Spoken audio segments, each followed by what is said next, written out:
بسم اللہ الرحمن الرحیم۔ السلام علیکم ناظرین، پروگرام گیسٹ ان ٹاؤن میں آپ کو خوش آمدید کہتے ہیں اور میں ہوں آپ کا میزبان وسیم چودھری۔ آج کے اس اسپیشل پروگرام میں ہم بات کریں گے پاکستان کے موجودہ سیاسی حالات پر، اور پاکستان کی جو عوام ہیں ان کو اس کا جن مسائل کا سامنا ہے اس پر بھی بات کریں گے۔ اور ان ایشوز پر بات کرنے سے پہلے ہم بات کریں گے پاکستان کی دو بڑی سیاسی جماعتیں جو 31 جولائی کے فیصلے کے بعد ایک بڑی امید کی کرن دکھائی دے رہی تھی کہ پاکستان کی جو حالات ہیں وہ بدل گئے ہیں اور پاکستان جو ہے اب آئندہ انصاف ملے گا، آئندہ عوام کو جو ہے وہ جو ان کے مسائل تھے وہ ان کے دروازے پر حل ہوں گے۔ اور اس کے بعد جو پاکستان کی جو عوام جس کو عام آدمی کہا جاتا ہے، جو عام آدمی کے مسائل ہیں وہ عام آدمی کے مسائل کو حل کیا جائے گا۔ تو یہ پاکستان کی سیاسی جماعتوں کے درمیان جو ہے معاہدے بھی ہوئے، اور اس حوالے سے مساق جمہوریت ایک بڑا معاہدہ ہے۔ ہمیشہ ہم جب بھی پروگرام کرتے ہیں تو اس حوالے سے مساق جمہوریت کا جو ہے وہ ذکر کیا جاتا ہے، اور اس کے بعد ہم اس پر بھی بات کریں گے۔ اس پر بات کرنے سے پہلے میں چاہوں گا کہ اپنے مہمانوں کا تعارف کرواؤں۔ ملک کی نصف آبادی کے صوبہ پنجاب کے جو وزیر قانون ہیں جناب رانا ثناء اللہ صاحب، وہ بھی ہمارے ساتھ پروگرام میں موجود ہیں، آپ کو خوش آمدید کہتے ہیں۔ اور ان کے ساتھ کسی تعارف کے محتاج نہیں ہیں، چیئرمین ایسوسی ایشن برطانیہ کے وکلاء کے جو ہیں وہ بھی ہمارے ساتھ جناب امجد ملک صاحب موجود ہیں۔ ہمیشہ آپ اکثر ان کو پروگراموں میں دیکھتے ہیں اور پاکستان کے حوالے سے جو ہے وہ گہری ان پر نظر رکھتے ہیں، پاکستان سے گہری وابستگی بھی ہے۔ پروگرام شروع کرنے سے پہلے آپ کے لیے بھی اوپن جو ہے وہ فورم کھلا ہے، آپ بھی اپنے اظہار کر سکتے ہیں خیالات کا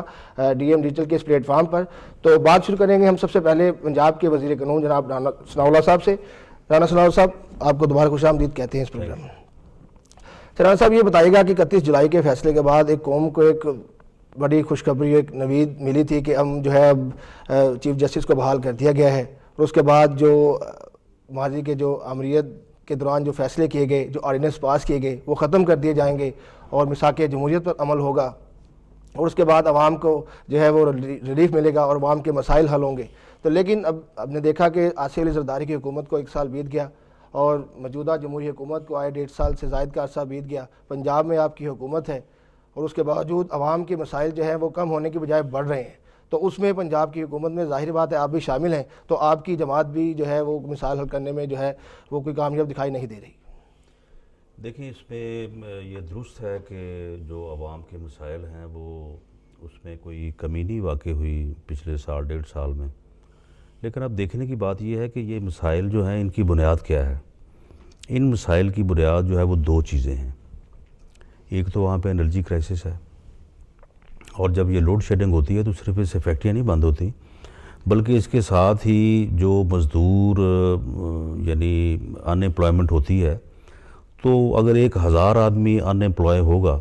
تو یہ ضروری نہیں کہ وہ سارے کے سارے جو ہیں وہ بھوک برداشت کریں یا کسی اور کام پہ لگ جائیں۔ ہو سکتا ہے ان میں سے کچھ لوگ جو ہیں وہ یہ راستہ بھی اختیار کر لیں کہ وہ شام کو کوئی چھوٹا موٹا کرائم جو ہے وہ شروع کر دیں۔ تو اس لیے یہ جو انرجی کرائسس ہے نہ صرف اکانومی کو جو ہے وہ ہٹ کر رہا ہے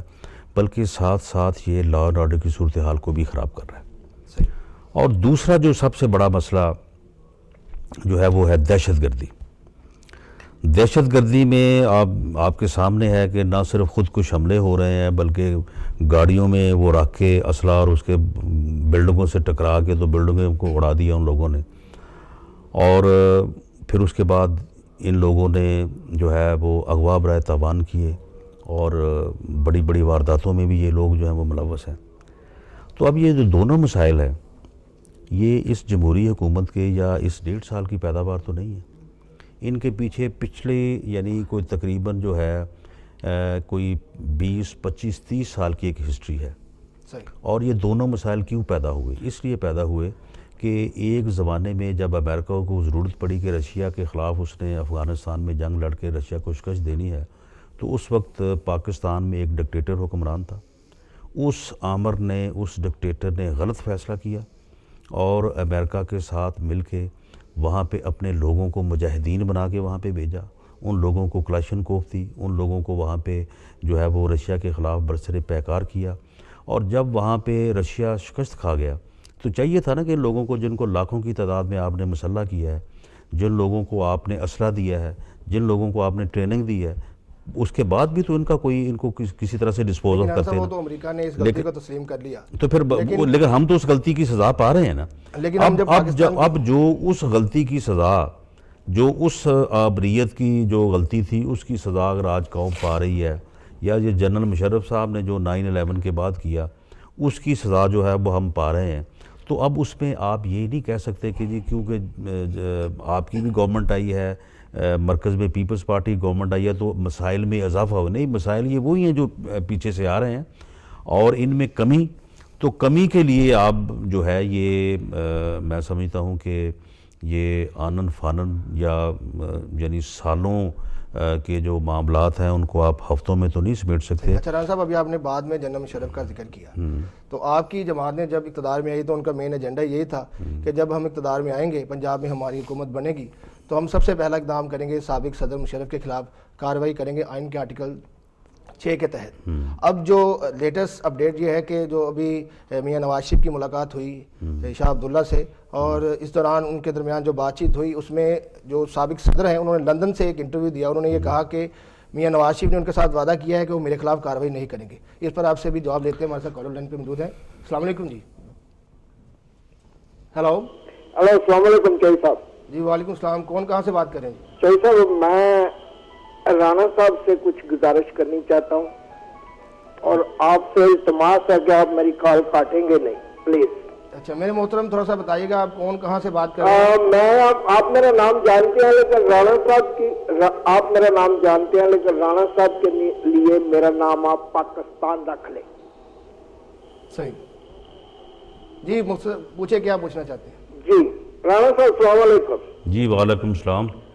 رانا صاحب, میں آپ سے کچھ گزارشات کرنا چاہتا ہوں, کیونکہ بریٹن میں یا اوورسیز میں جتنے بھی پاکستانی رہتے ہیں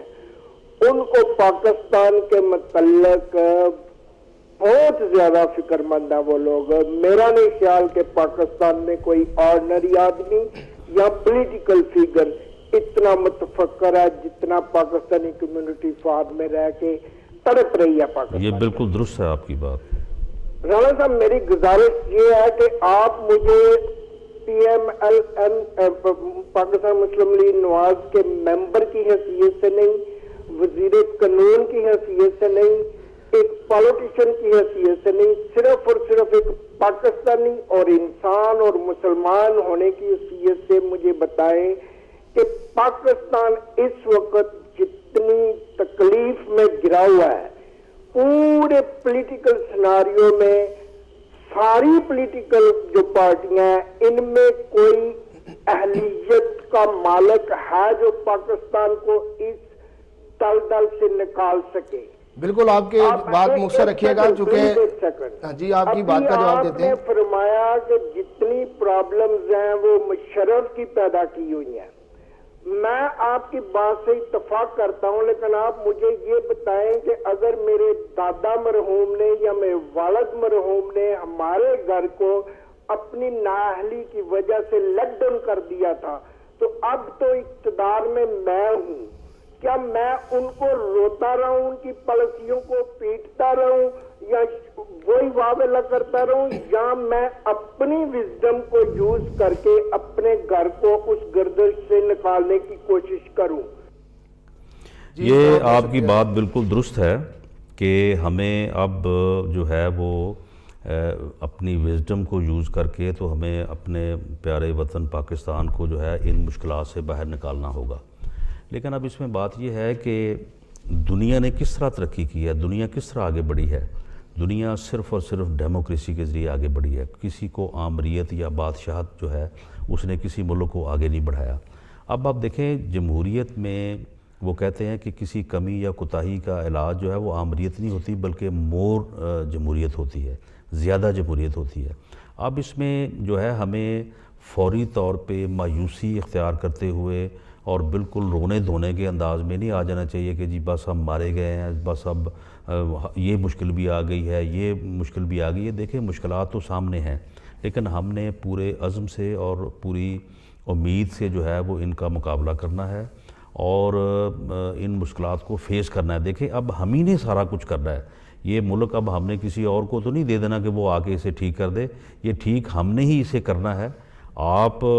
لوگ پریشان ہیں, بالکل آپ کی پریشانی برحق ہے, لیکن آپ بھی سجیشن دیں, آپ بھی تجاویز دیں. وہاں پہ جو لوگ بیٹھے ہیں وہ بھی اپنے طور پہ آپ یقین کریں کہ کوئی بھی نہیں یہ چاہتا کہ ہمارا ملک جو ہے وہ ان مسائل کا شکار رہے، کیونکہ ان مسائل کا اگر شکار ہیں تو ہم خود شکار ہیں، نکلنا چاہتے ہیں، سبھی نکلنا چاہتے ہیں۔ تو اس کے لیے ہمیں سب کو جو ہے وہ ایک دوسرے کو بلیم دینے کی بجائے ایک دوسرے کا جو ہے وہ ساتھ دینا چاہیے تاکہ ہم اس مشکل سے نکل سکیں۔ بالکل صحیح، یہ رانا صاحب بالکل آپ یہ بات تو ایک اپنی جگہ ہے قائم، لیکن آپ نے بھی اپنی بات میں ذکر کیا تھا جنرل مشرف کا، ہم اس بات پر دوبارہ واپس آتے ہیں۔ تو اس میں یہ ایک بات نئی سامنے آئی کہ جو میاں نواز شریف کی ملاقات ہوئی کنگ عبداللہ سے، تو اس میں انہوں نے یہ کہا ہے کہ ان کو یہ گارنٹی دی گئی ہے کہ ان کے خلاف مقدمہ درج نہیں کیا جائے گا۔ دیکھیں جی، میں یہاں پہ اس بات کی جو ہے وہ میں اس بات کو تسلیم نہیں کرتا کہ میاں نواز شریف صاحب نے وہاں پہ کوئی گارنٹی دی ہوگی۔ اس کی وجہ یہ ہے کہ اگر تو میاں نواز شریف صاحب کا کوئی اپنا مقدمہ ہے جنرل مشرف کے خلاف، اگر کوئی ان کی اپنی کوئی دعویٰ ہے ان کے خلاف، تو ٹھیک ہے، میاں نواز شریف صاحب کو یہ حق پہنچتا ہے کہ وہ کسی کے کہنے کے اوپر بھی جو ہے وہ اس کو واپس لے سکتے ہیں، اس کو چھوڑ سکتے ہیں۔ لیکن یہ معاملہ جو ہے آئین سے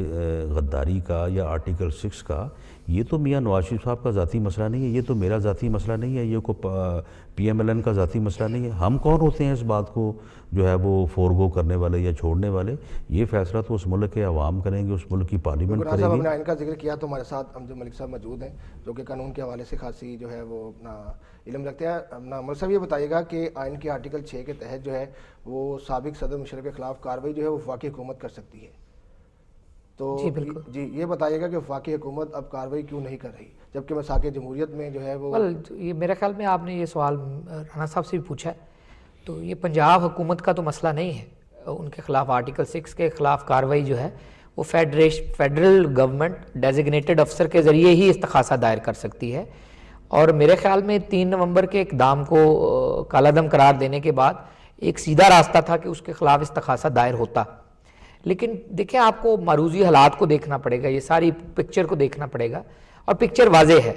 کہ 3 نومبر کے اقدام کے بعد یہ جب نیا مینڈیٹ آیا، مینڈیٹ بڑا کلیئر تھا کہ 2 جماعتیں آئیں گی اور آ کے عوام کی ٹرانسلیٹ کریں گی ان کی ایسپریشنز، پارلیمنٹ کو سوورن کریں گی، ملٹری انٹرونشن اور اس کا خاتمہ کریں گی، اور جو امریکن انٹرونشن ہے اس کو ڈرون اٹیکس، یہ میزائل اٹیکس کو روکیں گی، اور اکنامک امپاورمنٹ آئے گی۔ بالکل صاحب بات کرتے ہیں، آپ کی بات کرتے ہوئے کالر میں سے لائن پہ موجود ہے۔ السلام علیکم۔ ہلو، السلام علیکم جی میرے محترم، کون کہاں سے بات کر رہے ہیں؟ جی، سردار خان بول رہا ہوں برمنگھم سے۔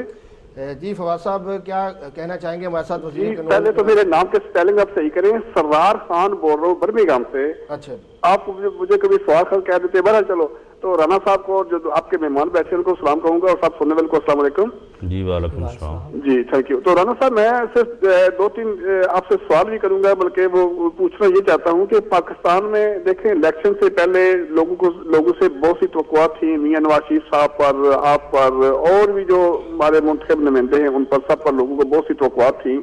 تو یہ کتنی حیرانگی کی بات ہے کہ آج پنجاب میں بھی آٹا نہیں ہے، چینی نہیں ہے، اور یہ چینی کا جو مسئلہ ہے بیسیکلی سب سے زیادہ جو مل آنر ہیں وہ مسلم لیگ نون میں شامل ہیں۔ تو میں یہ سمجھتا ہوں کہ یہ مسلم لیگ نون کی کتنی بڑی بدبختی ہے کہ اس میں اپنے آدمی جو ہیں وہ اپنی پارٹی کو فیل کر رہے ہیں، بلکہ وہ پاکستان کی عوام کے ساتھ اتنا گھنونا مذاق کر رہے ہیں کہ میں یہ سمجھتا ہوں کہ یہاں بیٹھ کر جب ہم ٹی وی، آج میں نے ایک چینل پہ دیکھا ہے کہ 18 لوگ کراچی میں وہ بیچارے آٹے کے لیے لائن میں کھڑے تھے، وہ مارے گئے۔ تو میں یہ سمجھوں کہ کتنی بڑی بدبختی ہے، اور یہ میاں صاحب جو ہیں وہ ان کو سوائے ایک مشرف پرویز کے علاوہ اور کسی بات کا ان کو کوئی سوجھ بوجھ نہیں ہے۔ تو میری آپ سے ایک گزارش ہے کہ پلیز خدا را میاں صاحب سے یہ کہیں کہ پاکستان میں 18 کروڑ عوام ہے اور 18 کروڑ مسئلے مسائل ہیں ہمارے ملک میں، تو یہ مشرف پرویز کا مسئلہ نہیں ہے۔ غریب آدمی کو آٹا، دال، چینی چاہیے پیٹ بھرنے کے لیے، تو جتنا آپ زور یہ مشرف پرویز کے ٹرائل پر لگاتے ہیں، کاش کہ اتنا زور آپ اپنے لوگوں کی اچھائی کے لیے لگائیں، اور ایسے مل مالکان جو ہیں جنہوں نے چینی، آٹا، ہر چیز کو بلیک کر دیا ہے، تو آپ ان کے اوپر کنٹرول کیوں نہیں کرتے؟ اچھا جی، بہت بہت شکریہ آپ کا، آپ کی جی بات میں سب نے سنی ہے۔ جی میں اس حصے میں ذرا تھوڑا سا وضاحت کے ساتھ اس بھائی کی بات کا جواب دینا چاہوں گا۔ دیکھیں، پہلی بات تو یہ ہے کہ جنرل مشرف کا جو معاملہ ہے یہ درست ہے کہ وہ بھی ایک ہمارا آئینی اور قانونی مسئلہ ہے، اور اگر ہم اپنی بنیاد کو، اپنی سمت کو درست نہیں کریں گے تو پھر ہم اسی طرح سے بڑھتے رہیں گے۔ کبھی 11 سال مارشاء اللہ آ گیا، کبھی 3 سال جمہوریت آ گئی، پھر اس کے بعد کچھ اور آ گیا، پھر اس کے بعد مارشاء اللہ آ گیا۔ تو یہ جو بنیاد ہے، جو گورننس کی بنیاد ہے، اس کو بھی درست ہونا چاہیے، اور جنرل مشرف کا جو معاملہ ہے وہ اپنی جگہ پہ ہے اور اس کی ایک اپنی اہمیت ہے۔ باقی آ جائیں آپ اس بات کے اوپر، آپ نے کہا کہ جی پنجاب میں جو ہے یا پاکستان میں آٹے کا بحران ہے۔ صحیح۔ آٹے کا وہاں پہ بالکل کوئی بحران نہیں ہے۔ آٹا وہاں پہ گندم جو ہے وہ وافر ہے، اور ہمارے پاس نہ صرف اس پورے سال کے لیے گندم اپنی یعنی ضرورت کے لیے موجود ہے، بلکہ کم از کم ہم کوئی تقریباً 15-20 لاکھ ٹن جو ہے میٹرک ٹن گندم جو ہے وہ برآمد کرنے کی پوزیشن میں آج ہیں۔ ٹھیک ہے، ہاں سر یہ بات تو سچ ہے۔ جو وہاں پہ بحران آیا نا جی، بحران وہاں پہ اس طرح سے آ گیا کہ لوگوں کو آٹا نہیں مل رہا۔ نہیں آٹا مل رہا ہے، نہیں آٹا میں کل کا واقعہ آپ کو بتاتا ہوں، میں عرض کرتا ہوں، یہ کراچی میں تو آج واقعہ ہوا۔ فیصل آباد میں مامو کانجن کا ایک علاقہ ہے، وہاں پہ یوٹیلٹی سٹورز کے باہر ایک جو بوڑھا شخص تھا وہ کھڑا تھا آٹے کے انتظار میں، اس کی باری نہیں آئی، وہ انتظار کرتا رہا، اس کو دھکا لگا، وہ نیچے گرا اور وہ بیچارہ بڑا اس کا ایکسیڈنٹ ہوا۔ اس کے بعد میں پنجاب کا ذکر کر رہا ہوں، گوجر خان میں یہ واقعہ ہوا۔ گوجر خان میں بھی یوٹیلٹی سٹور کے سامنے ایک جو بوڑھا شخص کھڑا تھا، وہ انتظار میں کھڑا تھا کہ اس کو آٹا ملے گا، چینی ملے گی، لیکن وہ بھی اس کو نہیں ملی، وہ بھی زندگی کی بات ہی۔ لیکن اس کا یعنی جو مطلب ہے نا وہ یہ بالکل نہیں ہے کہ وہاں پہ گندم کی آٹے کی شارٹیج ہے۔ ہوا یہ ہے کہ پنجاب حکومت نے یعنی 20 کلو جو آٹے کا تھیلا ہے وہ اس کی ملتا ہے 550 روپے میں مارکیٹ پہ۔ رمضان کے دوران وزیر اعلیٰ پنجاب میاں شہباز شریف صاحب نے ایک فیصلہ کیا کہ وہ لوگ جو بالکل غریب ہیں، جو یعنی حقدار ہیں، ان کے لیے ہم سستے بازار لگائیں گے، اور سستے بازار میں تھیلا ہم دیں گے 200 روپے کا،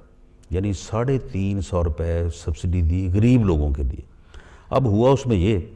کہ وہاں پہ لوگوں نے کاروبار شروع کر دیا، یعنی لوگوں نے شروع کیا کہ جی 3 آدمی لائن میں لگ جائیں، یعنی دکانداروں نے کہا کہ جی 3 آدمی لائن میں لگا دو، بھی 3 تھیلے وہاں سے لے لو، 100 روپے ان کو دے دیا، اور باقی جو ہے وہ 600 روپے اسے بچ گیا۔ اور ایسے لوگ جو کہ حقدار نہیں تھے، ان لوگوں نے بیچ میں آ کے جب مداخلت کی تو اس وجہ سے وہاں پہ لمبی لائنیں لگیں اور وہاں پہ جو ہے وہ بد انتظامی ہوئی۔ لیکن ہم نے اسی وقت جو ہے وہ آٹے کی مقدار دگنی کر دی، اور اب وہاں پہ وہ صورتحال نہیں ہے جو پہلے دنوں میں تھی۔ لیکن یہ اب جو لائنیں لگی ہیں نا، یا وہاں پہ کوئی یوٹیلٹی سٹور پہ یا سستے بازار پہ رش ہوا ہے، وہ رش صرف سستے آٹے کے حصول کے لیے ہے۔ آپ یہ نہیں کہہ سکتے کہ وہاں پہ شارٹیج ہے اور بازار میں آٹا یا گندم جو ہے وہ اویلیبل نہیں ہے۔ اب آ جائیں آپ چینی کے اوپر۔ اب دیکھیں چینی جو ہے، اس میں اگر ساری ڈیٹیل میں جاؤں گا تو وہ بات جو ہے وہ لمبی ہو جائے گی۔ چینی کے جو انٹرنیشنل اس کا ریٹ بڑھا، اور یہ مل مالکان نے مصنوعی جو ہے وہ قلت کر کے ہولڈنگ کر کے، تو انہوں نے مل مالکان کون ہے؟ جی یہ مل مالکان کو تقریباً 83 ملے ہیں، اس میں ان کے مختلف جو ہیں وہ مالکان ہیں۔ اگر آپ یہ کہیں کہ پاکستان مسلم لیگ نون کے جو ہمارے میاں صاحبان ہیں، ان کی اگر 2 ملیں ہیں تو 2 ملیں جو ہے وہ 81 کا مقابلہ تو نہیں کر سکتی، لیکن باقی جو آپ کے ساتھ اسمبلیوں میں بیٹھے ہیں نہیں سب کی نہیں ہے، سارے جو 83 کے 83 یہ بالکل غلط پراپیگنڈا ہے کہ سارے جو ہے وہ اسمبلی میں بیٹھے ہیں۔ پولیس اور انتظامیہ یہ کہتی ہے جی کہ ہم ان کے خلاف کارروائی نہیں کر سکتے، پولیس نہیں، وہ بالکل غلط کہہ رہے ہیں، یہ بالکل پراپیگنڈا ہے، یہ بالکل غلط بات ہے، اور خواہ اس کو جو ہے نا وہ پراپیگیٹ کیا۔ آپ مجھے یہ بتائیں کہ پہلے جب انہوں نے مصنوعی قلت پیدا کر کے ریٹ بڑھانا شروع کیا، اور ریٹ چلا گیا کوئی تقریباً 60 کے اوپر، اچھا اس کے بعد حکومت نے ان کے خلاف ایکشن لیا، اس کے بعد بیٹھ کے باقاعدہ مذاکرات ہوئے، اور ایک فیصلہ ہو گیا کہ جی آپ 45 میں چینی جو ہے وہ تھوک میں ایکس مل ریٹ میں دیں گے، اور وہ چینی جو ہے وہ 47 میں جو ہے وہ بکے گی بازار میں۔ پورے پنجاب میں اور باقی پاکستان میں بھی، میں پنجاب کی حد تک میں پورے دعوے سے کہتا ہوں کہ 45 روپے میں ایکس مل ریٹ اور 47 روپے میں چینی پورے پنجاب میں مل رہی تھی، اور سب کو مل ری تھی۔ لیکن بعد میں 47 کا ذکر کیا، چینی تھی 32 روپے فی کلو۔ نہیں 32 نہیں تھی، مارچ اپریل میں 34 36 تھی، اس کے بعد پھر 38 ہو گئی، 38 سے پھر جو ہے وہ آن ورڈ جو ہے نا وہ بڑھنا شروع ہوئی، اور اس کی وجہ مین یہ تھی کہ انٹرنیشنل مارکیٹ میں جو ہے نا وہ قیمت بڑھ گئی تھی۔ اب اس وقت انٹرنیشنل مارکیٹ سے اگر ہم چینی امپورٹ کریں تو وہ ہمیں کوئی 60-65 میں پڑے گی، لیکن بات یہ کہ ایک معاہدہ ہو گیا، ایک بات طے ہو گئی، اور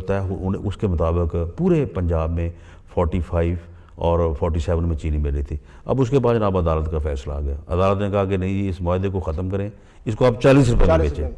اب اس کے بعد جو مل مالکان تھے انہوں نے کہا جی دیکھیں آپ نے ہمارے ساتھ بیٹھ کے بات کی ہے کہ آپ نے ہمارے ساتھ معاہدہ کیا ہے، ہم اس کو جو ہے وہ کس طرح سے اب اس معاہدے کے اگینسٹ جو ہے وہ 40 روپے میں بیچیں۔ اچھا، پھر جب ہم نے ان کو تھوڑا دبانا شروع کیا تو پھر وہاں پہ ایک مسئلہ یہ پیدا ہو گیا کہ جو پائپ لائن میں تھی کوئی تقریباً 2 لاکھ ٹن وہ ڈیلرز تھے، انہوں نے گورنمنٹ کے معاہدے کے بعد جو ہے وہ خریدی تھی چینی 45 روپے مل مالکان سے۔ وہ کہنے لگے جی ہم نے تو 45 روپے میں خریدی ہے اور آپ کے کہنے کے اوپر خریدی ہے، ہم اس کو اب 40 روپے میں کیسے بیچ دیں؟ تو یہ جو وہاں پہ پھر ایمبیگوٹی آئی ایک عدالتی فیصلے کی وجہ سے، جو کہ ایک انتظامی فیصلہ تھا، جوڈیشل فیصلہ نہیں تھا، اسے اس انداز سے نہیں ہونا چاہیے تھا۔ سارے فریقین کو بٹھا کے اس معاملے کو جو ہے اگر اس کو 45 سے 43 کرنا تھا، 42 کرنا تھا یا 40 کرنا تھا تو اس طرح سے ہونا چاہیے تھا۔ تو اس وجہ سے جو ہے یہ دوبارہ پھر جو ہے نا وہ شارٹیج جو ہے وہ پیدا سر صاحب، یہ مسائل تو آٹے اور چینی کے تو ہیں اپنی ایک جگہ۔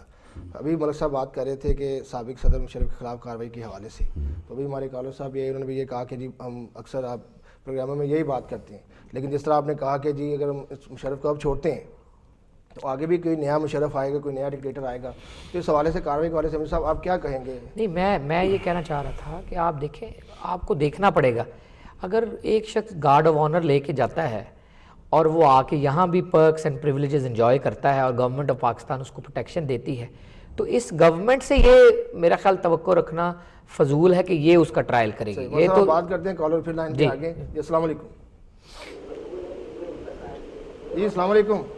ہیلو جی السلام علیکم، آپ کو پروگرام میں خوش آمدید کہتے ہیں۔ جی السلام علیکم، میں عادل بھٹی بول رہا ہوں گلاسکو سے۔ جی بھٹی صاحب، کیا میں اس بات میں تو نہیں پڑھوں گا رانا صاحب کی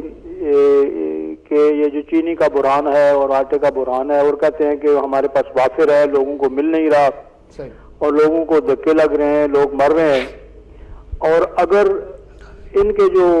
اپنے رہنما ہیں، دونوں انڈسٹریلسٹ ہیں، تاجر ہیں، انہیں یہ پتا تھا کہ اگر ہم ایکس مل ریٹ جو ہے وہ 45 روپیز رکھتے ہیں تو ریٹیلر اس کو 47 روپیز میں کیسے بیچے گا، کیونکہ وہ ایکس مل ریٹ مل سے وہاں سے چینی جو ہے وہ ٹرانسپورٹ ہونی ہے، اس نے جانا ہے، ریٹیلر کے پاس پہنچنا ہے، ریٹیلر نے اپنا پرافٹ لگانا ہے۔ تو انہیں چاہیے تھا کہ اسی وقت مل مالکان سے کہتے جی کہ یہ پیسہ یہ جو ریٹ ہے یہ ہمیں ایکسیپٹیبل نہیں، آپ 40 کر دیں، تو پھر مارکیٹ میں چینی جو ہے وہ 50 روپیز کی بک سکتی ہے۔ نہیں 47 میں تو چینی بکتی رہی ہے۔ میں جو بات کر رہا ہوں، دس از دا اکنامک ریالٹی، کہ آپ مطلب ہے کہ آپ اپنی چینی کو جو ہے وہ 40 روپے لگائیں تو 45 روپے کی ریٹیلر نہیں بیچ سکتا، کیونکہ اس نے بھی اپنا پرافٹ لینا ہوتا ہے۔ صحیح جی، بہت شکریہ آپ کا۔ گلاسکو سے ہمارے ساتھ بڑے صاحب موجود ہیں۔ میں یہ وضاحت کر دوں کہ جب 45 روپے میں مل مالکان کے ساتھ یہ ریٹ طے ہوا